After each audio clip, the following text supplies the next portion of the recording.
Good afternoon, Professor Moss, and whoever else will be viewing this video. Hello to you as well. I chose an article from Debunking Myths, and I really want to look at some accurate and inaccurate information. Well, information that I felt was inaccurate based on some experiences and other things that I thought was a little bit contradictory from the reading How We Learn by Benedict Carey. So the article that I chose is actually called Why Urban Myths About Education Are So Persistent and How to Tackle Them.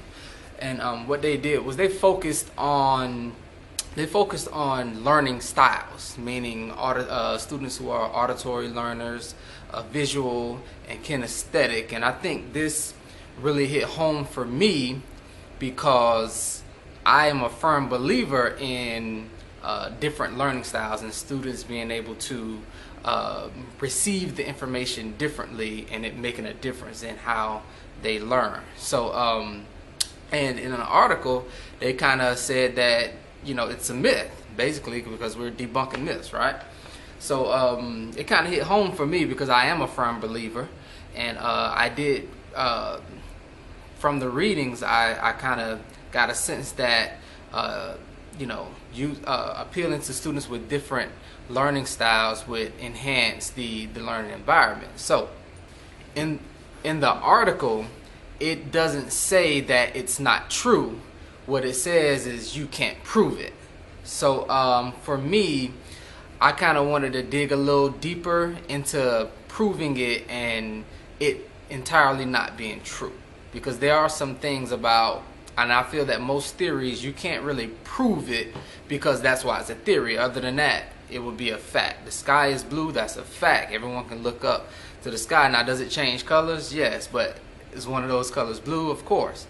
So that's a fact, but theories are not always entirely 100% correct, but it does have some background information to it. And for me, appealing to audio, visual, and kinesthetic learners is definitely, for me, I think it is a fact. Now, or it is true as a theory. So with that being said, I want to look at, I want to give you all an example of why I think it is true. Now, I'll quote this from the article. It says that the idea that there are a number of styles of learning such as visual, oral, or kinesthetic, and that certain children respond better if teaching is directed towards their preferred learning style, is saying that that's not 100% true. So let me give you an example. The article is saying that it's not true, but for me, it's not 100% correct for the simple fact that I think audio, visual, and kinesthetic learning styles is not saying that you have to employ those. It says presenting them will eventually appeal to all students. And when they say appeal to all students, they're saying that, for instance, let me give you this example.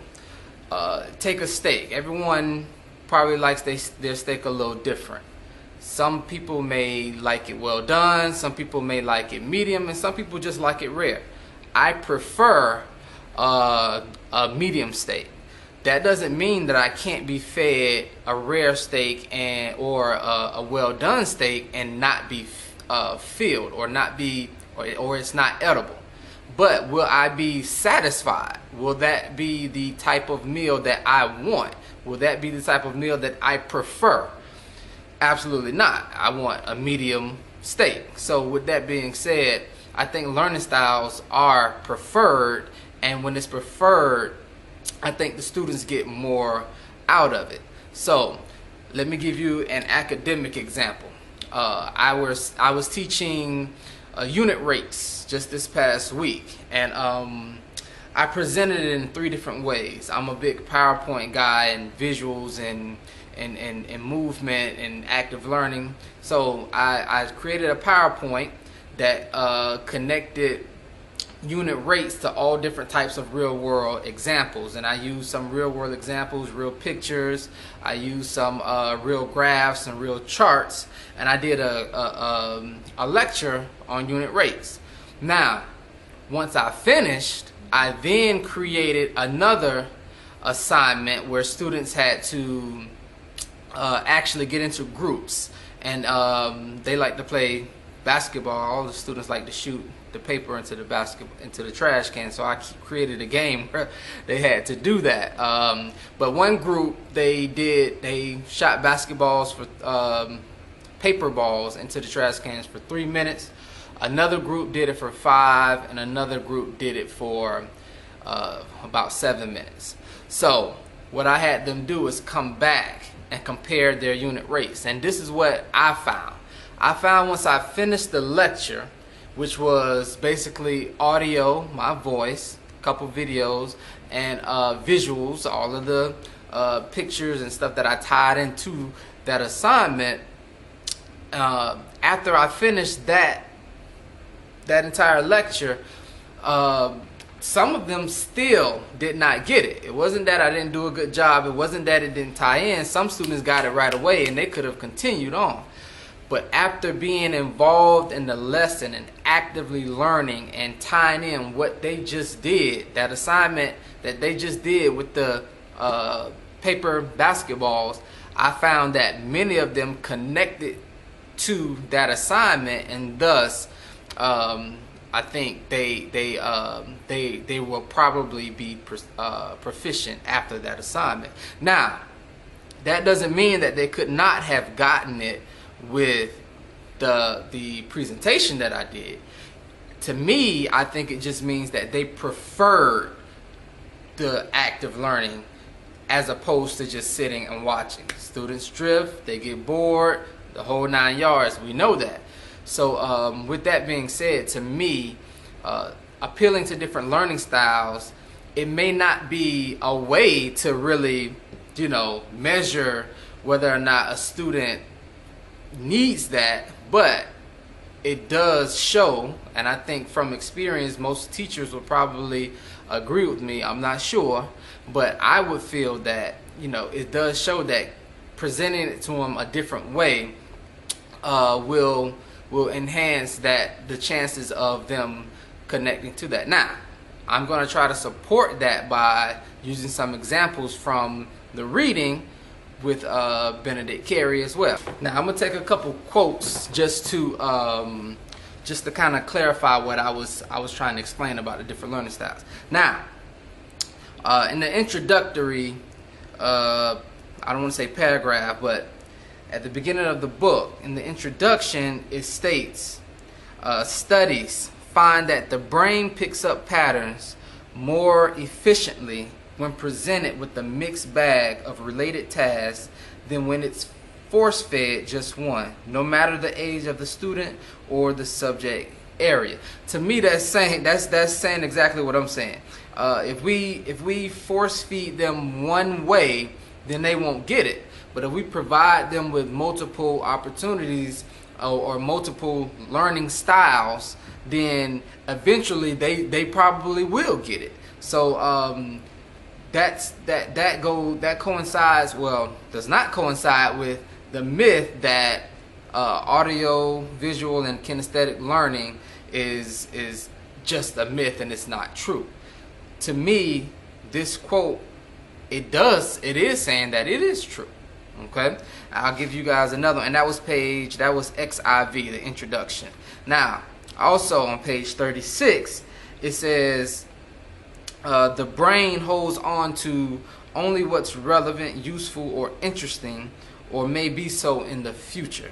So, and I'll just probably focus in on the interesting part, because it does say relevant, useful, or interesting. If I'm doing a lecture, and that's the only thing that I'm doing, and it's not interesting to the student, they won't pick it up. But if an active learning strategy or assignment or activity does, what's the word I'm looking for, does appeal to the student, then they will receive more information, thus learning more. Okay, so therefore, making it interesting, whether that be visually, auditory, or kinesthetically, is definitely the right approach when we're talking about learning and teaching. And then I want to share one more quote, and this is I cannot pronounce the I cannot pronounce his name, but I'll give it a shot.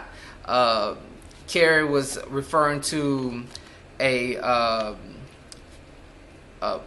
guess his name is I'll spell it first. Shereshevsky.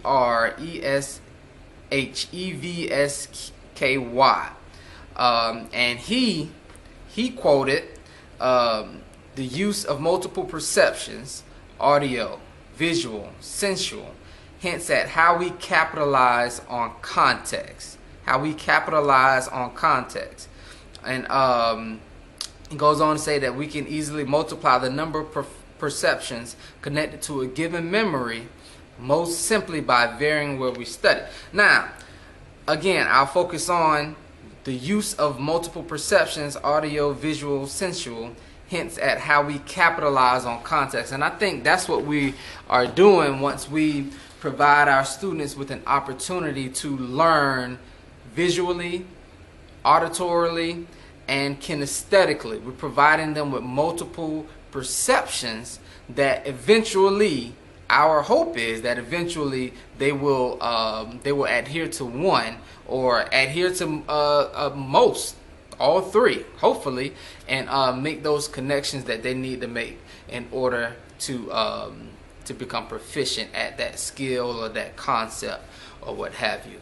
So I hope I've compared and contrasted the article in Debunking Brain Myths to what Benedict Carey was explaining to us in his book, How We Learn.